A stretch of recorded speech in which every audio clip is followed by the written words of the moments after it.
Hi, in today's video, we'll work through a JavaScript program that evaluates three numbers and checks if one of them meets a specific condition, whether it is greater than or equal to 20 and smaller than the other two numbers. Let's dive in to see how it's done. Here's our task. We'll pass three integers into the program. The goal is to see if any one of these integers is 20 or more, while also being less than the other two numbers.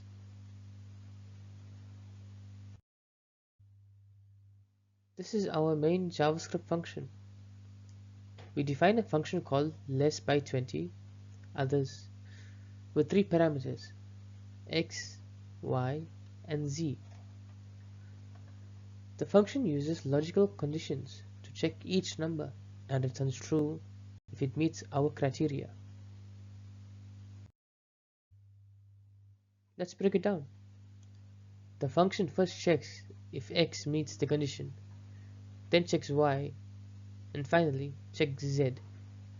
If any of these conditions are true, the function returns true.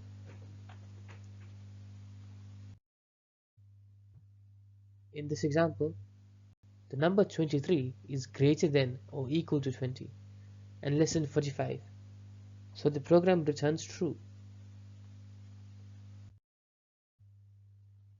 Here, none of the numbers meet the condition.